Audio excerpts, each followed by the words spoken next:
Good morning po sa inyong lahat. Welcome po muli sa Daily Manna ng Church of God's Miracles. Once again, ako po ang inyong kapatid kay Cristo. Abi Caniedo po namin sa pagbababati sa inyo ng pinagpalang umaga. So, salamat po sa Lord sa bagong taon na ito na pinagkaloob po sa atin. And we are able to continuously do this. Ito pong ministeryo ng Daily Manna to reach for more souls and for the impartation po ng kabutihan ng Panginoon sa buhay ng bawat isa sa atin. At bago po ako makapagpatuloy, hayaan niyo po munang dalhin ko po kayo sa panalangin. Tayo po yung buhat panalangin. Hallelujah. Hallelujah. O pinupuri ka namin, aming Diyos, na mabuti, na tapat, kailanman, hindi nagbabago noon, ngayon at magpakailanman. Ama, salamat po sa biyaya ng buhay, ng kalakasan, na patuloy mong pinagkakaloob sa amin.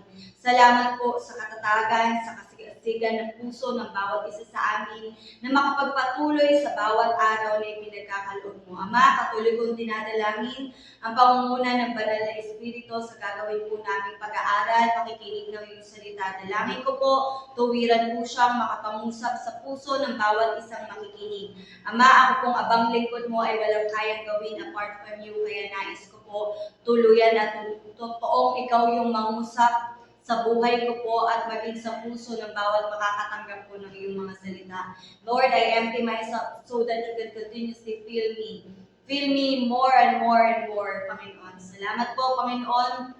Guard my lips, guard my heart, that I may not sin against you, Panginoon. And I speak your words, Lord, yung katotohanan mo lamang po yung mahahayag. Hindi po yung kahinaan ko, hindi rin po yung kalakasan ko yung kanilang makikita, pagpus yung kalwalatian mo, yung kagandahan lamang ng iyong presensya. Ama, salamat po sa iyong mataas na papurit pagsamba sa pangalan ni Jesus. Amen, amen, amen. Once again po, good morning po sa inyong lahat. Ang tema po natin sa buwan na ito ay pave for new possibilities. Pag po inintindi or pag hinanap po natin yung meaning po nito, ito po yung sinasabing innovation or progress. Innovation and progress po. At this is to create new opportunities, possibilities, or methods that were previously not available or considered. Ibig sabihin po, ito po talaga yung bagong pamamaraan.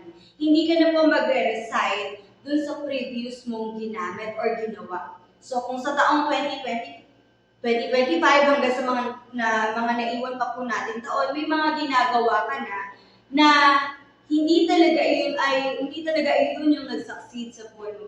Posible po na gusto kang dali ng Panginoon sa panibagong perspective, sa godly perspective. Kung sa diskarte mo, they all fall short, dito na po tayo talaga sa totoong hindi mag-fall short. Doon sa gusto ng Panginoon na atin pong lakaran. At alam niyo po, sa buhay natin, kahit na sobrang dami na po nating experiences, kahit madami na po tayong tinapos, nag-doctorate ka na, nag-masteral ka sa kahit anong degree, alam niyo po, iba pa rin po ang karunungan na galing sa Panginoon. At dadalhin ka nito sa tiyak na iyong kalalagyan. At salamat po sa Panginoon that He's giving us new way, He's giving us new opportunities and chances para mabago, para makaalis dun sa dati nating meron. For example, sa naging comfort zone na natin siya. So, paving for new possibilities is actually giving way or giving chance, opportunity na gawin ng Lord yung mas mainam sa buhay natin. Amen? Dalangin ko po, huwag na po tayong mag-hold back sa nakaraan, bagkus yakapin na po natin kung ano man po yung inihahain ng Panginoon na sa ating ngayong taon, 2026. At alam niyo po, dadalhin ko lang po kayo sa kwentong, very familiar na kwento na po ito. At alam ko kung lahat po tayo ay nauunawaan natin. Pero maganda po na maulit ito sa atin dahil kasama po ito. Kumbaga sa proseso, maganda pong ma-pattern po natin dito at the same time ma-apply po natin sa ating pamumuhay. Alam niyo po yung exile, yung si Moses and the Israelites Exodus, yun po yung pag-alis nila sa Ehipto. Sobrang familiar po tayo dito.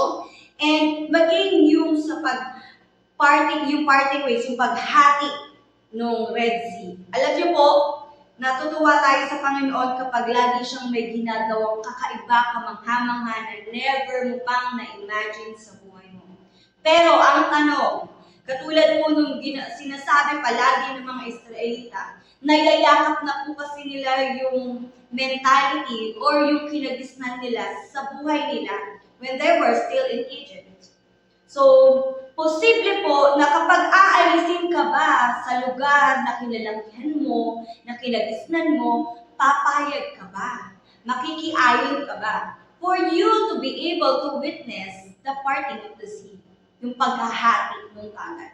Alam niyo po, malabo mong makita yung kamanghamanghang gustong gawin ng Lord kung ayaw mong umalis dun sa kinagisnan mo na. Kaya po, as we ponder on this story, dalangin ko po mabuksan ng ating puso't isipan na wag na tayong yumakap sa perspective na meron tayo. Wag na nating yakapin kung ano man yung mga nakasanayan na natin kasi hindi kanyan iniaalis dun sa normal or dun sa estado ng buhay mo. Para makagawa ang Lord ng mas mainam, hayaan po natin na ang Diyos ang gumawa sa buhay natin, ilipat man tayo, alisin man tayo sa ating mga comfort zone. Ano po ba yung storya na yun? Mag-focus na lamang po ako dun sa parte na ipit or torn na po, kabilat kanan, kaliwat kanan, likod harap, torn na po yung mga Israelita. At doon na po muna talaga tayo dun sa climax ng storya, dun sa pag-alis po nila, yung pagtawid na po nila sa dagat na pula. Alam niyo po, ang pag-uusapan lang natin ay lalaro lang po or within the Exodus 14 na chapter. At una pong ipe-pertain po dito, ano ba yung dapat gawin? Ano nga ba yung kailangan kong gawin, kailangan natin gawin para po tayo ay maka-step in dun sa sinasabing paving for the new possibilities. Una po, number 1 is to call upon the Lord. Alam niyo po, nung nasa ipit na sitwasyon na po, ang unang ginawa ko ay tumawag po si Moses sa Panginoon. Sabi po sa Exodus 14:15-16, sabi dito, sinabi ni Yahweh kay Moises, bakit mo ako tinatawag? Palakarin mo ang mga Israelita, itapat mo sa ibabaw ng dagat ang iyong tungkod, mahahati ang tubig at matutuyo ang lalakaran ninyo. Alam niyo po, every time we call upon the Lord is so willing to give an answer. The Lord is so willing to give a clear instruction for all of us on what to do. Sobra po yun. Kaya po, sabi ko, number 1, kailangan muna natin, hindi po agad magplano tayo on our own, hindi po agad mag-search or mag-research tayo ng mga bagay-bagay. The first thing that we have to do is to call upon the Lord. Napakainam po na sa lahat ng ating gagawin, we confide, we consult unto the Lord. Laging hihingin muna natin ano yung puso, ano yung nasa puso ng Ama, ano yung gusto niya na ating gawin, ano yung gusto niya na ating lakaran. Yes, magaganda yung plano natin sa ating mga buhay, pero higit po na mainam at maganda ang layunin ng Panginoon sa ating mga buhay. Kaya number 1, mga kapatid, tawag muna tayo sa Panginoon bago tayo umaksyon. Hindi lang po sa mabibigat or malalaking pagdedesisyon. Even your small decision making, even na parang hindi naman siya ganun kalaking pagdedesisyon, hindi naman siya pang major na decision in my life, but still, we have to consult it, we have to inquire it, ask it from the Lord kung kalooban niya ba ito. At yan ang kalooban ng Panginoon na ganapin ang kaligtasan sa bansang Israel. Alam niyo po, ang bilis ng tugon ng Lord at talagang tumutugon po ang Panginoon. Kaya kapatid, how many times, reflect on it, how many times did you ever call unto the Lord? Gaano kadalas kang nakikipag-ugnayan sa Panginoon? Yan po ang pinakaunang sangkap kailangan na meron tayo. Lagi pong ayos ang communication natin. And when we say communication, it's a two-way communication. You talk, you simply say whatever is in your heart, and you listen back. Makikinig ka sa itutugon sa iyo ng ating Panginoon. Amen po. At number 2, sabi po dito, trust and obey. Kapag nakahingi ka na sa number 1, tumawag ka sa Panginoon at nagbigay ng instruction ang Panginoon. Number 2 is we have to trust and obey. Pwedeng nagtitiwala ka, pero hindi ka na nag-obey. Pwedeng nag-o-obey ka, pero hindi ka naman nagtitiwala. Kaya po ang sangkap, ang pangalawa po ay trust and obey. May partnership po sila. Na kaya ka sumusunod sa Panginoon sa lahat ng kanyang ipinapagawa sa iyo dahil nagtitiwala ka sa Panginoon. Amen po. At hindi lang pwedeng nagtitiwala ka pero wala kang gawa, wala kang hakbang sa pagsunod. Kaya po mga kapatid, inuulit ko po, we have to trust and obey our Lord. Sabi po sa Exodus 14:21 to 22, itinapad ni Moises ang kanyang tungkol sa ibabaw ng dagat. Sinunod niya po, di ba po, yun po yung instruction sa verse 15. Tapos po sabi, magdamag na pinaihip ni Yahweh ang isang malakas na hangin mula sa silangan at nahati ang tubig. Ang mga Israelita ay tumawid ng dagat at na ang nilalakaray tuyong lupa sa pagitan ng tubig na parang pader. Alam niyo po yung sinabing itinapat at tumawid, iyon po yung sinasabing alam mo na nagtitiwala ka na sinabi lang ng Lord na itapat mo yung iyong tungkol, ginawa mo yun. At yung lumakad ka, kasi pwede po nakita mo na nag-part ways na yung sea. But, there's still fear in your heart, there is doubt in your heart, and you are not willing to step in, to make one foot man lang, di ba? Pero po, dahil po dapat konkreto, meron po tayong pagtitiwala at pagsunod sa Panginoon, makikita mo, mamamalas mo first hand yung kamanghamanghang ginawa ng Panginoon. And they were able to surpass. Nakatawid po sila sa dagat na pula. Sabi ko, natuyo ang nilalakaran nila. Na para bang pader ang tubig sa kanilang mga pagitan. Alam niyo po, tayo po sa buhay natin, hindi po tayo pwedeng hingi ng signs and wonders sa Panginoon at pagkatapos pag gusto na ni Lord na iparana sa atin, ayaw naman po natin mag-dive in. Dapat po talagang gustong-gusto rin natin makipagkaisa dun sa gustong iparanas ng Lord sa atin. Di ba po? Naringgan ko na po sabi po dito, kunwari kahit may product kang binili, whitening to na toothpaste, pero binili mo siya, pero you doubt to use it. Hindi, binili mo lang siya, nandun lang siya sa stante mo. Hindi mo naman talaga siya ginagamit. You will not experience the fullness of it. Kasi hindi mo sinusubukan gawin. Hindi mo pinaniniwalaan na talagang for whitening siya.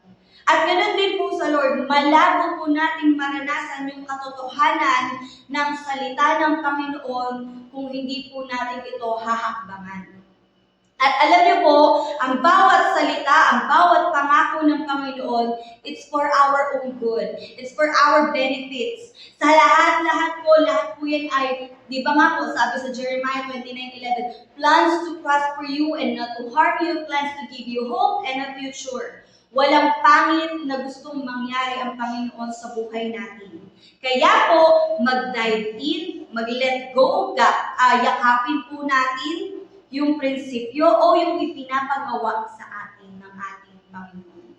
Amen po? Number 1 is call upon the Lord, and second, trust and obey. Hallelujah. Hallelujah. Alam niyo po, sabi po dito sa Exodus 14, verse 31, dahil sa kapangyarihang ipinakita ni Yahweh laban sa mga Ehipsyo, nagkaroon sila ng takot sa Kanya at sumampalataya sila sa Kanya at sa likod niya si Moses. Alam niyo po itong dalawang ito, pag lagi mo itong hinahakbangan, call and trust and obey to the Lord, dadalhin ka na po nito dun sa pangatlo kong purpose. You will have that fear in the Lord and established faith in Him. Hindi po tayo agad-agad meron ito. But if we practice this two, yung number one po is always inquiring upon the Lord, asking for direction, clear instruction. And second is, we trust and obey the Lord. Pag lagi mo itong na-i-apply, na-practice sa buhay mo, nabubuo yung fear, godly fear. Fear in the Lord. And then yung pananampalataya. At alam niyo po, pananampalataya ang laging requirement ng Panginoon. That is actually our connection to the Lord. Without faith, we will not please the Lord. Kaya po, kung gusto po natin buhay ang relasyon natin sa Lord, practice naman po natin itong dalawa. And later on, madedevelop po yung godly fear. Fear in the Lord. At alam niyo po, sabi po sa Proverbs 9:10, fear of the Lord is the foundation of wisdom. Knowledge of the Holy One results in good judgment.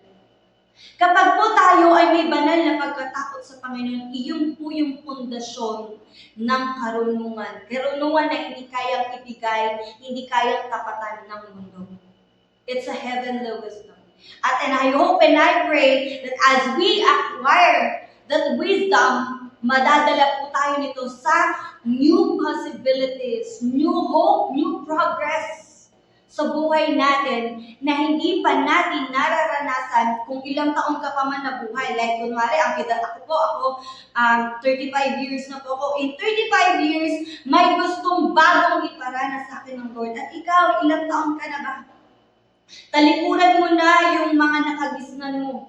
Kung hindi ka niya dinadala sa greater relationship, mas deep, yung deeper relationship, intimacy with the Lord, kapatid, posibleng pinapahakbang ka ng Lord sa panibagong antas, yung hindi mo pa nagagawang pagpupuri, hindi mo pa nagagawang paglilingkod, hindi mo pa natutumbasan o napapantayan na pagkukomit sa Lord. It's up to you, kapatid, hakbang ka. Kasi po ang sabi, dito sa paving for new possibilities, hindi mo pa yan nakukonsider before. Baka kaya hindi ganun kalalim ang pag-ibig mo sa Lord, may gusto pang pahakbangan si Lord sa'yo, kaya mo mararanasan yung mas intimate na relasyon, mas malalim na pakikipag-ugnayan sa Panginoon. Pave way. Magbigay ka ng pagkakataon, i-grab mo tong opportunity na ipinagkakaloob ng Lord para maranasan mo yung mas level up na pakikipag-ugnayan, paglilingkod sa Lord, pagmamahal sa Lord, pagsunod sa Lord, pananampalataya sa Lord. Amen po. Amen po. 3 puntos lamang po itong aking babanggitin at alam ko po, sa 3 ito, very easy na po itong tandaan. Dalangin ko po talagang magrema po ito sa ating mga puso. For us, na maranasan yung kamanghamanghang nais ipadama, ipakilala, ipagkagilalas ng Lord sa buhay ng bawat isa sa atin. Huwag na po tayong manatili sa Ehipto ng buhay natin. Huwag na po natin ibase yung buhay natin dun sa nakagisnan. May nagpo-provide naman, nasusustain naman, tamang kain, tamang buhay lang. Kapatid, mas maganda ang nais ng Panginoon. Gusto kanyang bigyan ng kalayaan. Gusto niyang matamasa mo yung promised land. At hindi yun magaganap, hindi yun mangyayari kung hindi ka lalabas, hindi ka susunod sa ipinapagawa ng Lord na pag-alis sa comfort zone. Are you willing to go out of your comfort zone? Are we willing to do more? Are we willing to give up what we experience right now para dun sa mas magandang nais ng Panginoon sa buhay natin? Kapatid, it's really not our way. Dapat hindi na yung pamamaraan mo. Pamamaraan na ng Panginoon sa taong 2026. Salamat po sa Lord, sinimulan niyo po tayo sa ganitong topic, January pa lamang.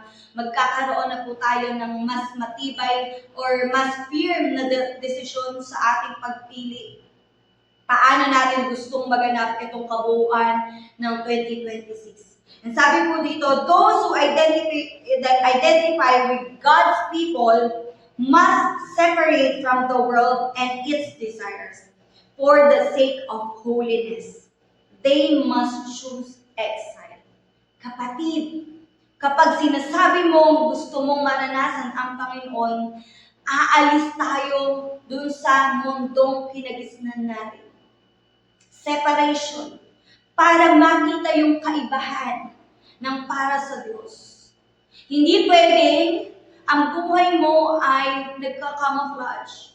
Hindi pwedeng masaya ka sa mundo, masaya ka din sa church. May pagpili po.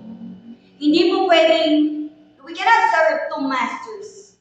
Monday to Friday, iba yung master mo. Saturday, Sunday, iba din. Kapatid, ito na po yung panahon ng pagsiseryoso sa pagpili sa Panginoon. Kung ikaw ay mainit, magpakainit or magpakaalat ka. Kung ikaw ay malamig ka dahil isusuka ng Panginoon ang maligamgam, ang malahininga. Kaya dalangin ko po, magkaroon po tayo ng pagsisiyasat sa ating mga puso. Piliin po natin yung gustong iparanas sa atin ng Panginoon. Hallelujah. Napakayaman po ng great assurance ng ating Panginoon sa tema po natin. Ang teksto po nito ay sa awit 119:105. Ang sabi po dito, salita mo'y isang tanglaw sa akin na sa akin ay patnubay, landas kong dinaraanan, liwanag na tumatanglaw. Salita ng Panginoon ang pinakamainam na magdadala sa atin dun sa kanyang lupang pangako. Salita ng Panginoon ang maghahatid sa atin ng may kalinawan. Sa salita ng Panginoon, there is no conflict, there is no confusion. There is clarity. Kaya kapatid, kung nagugulumihanan ka, nagdadalawang isip ka, call upon the Lord. And once you hear the word of the Lord, trust and obey. For you to stand firm in your faith in God and have that godly fear in Him. Hallelujah, hallelujah. Tayo po yung manalangin.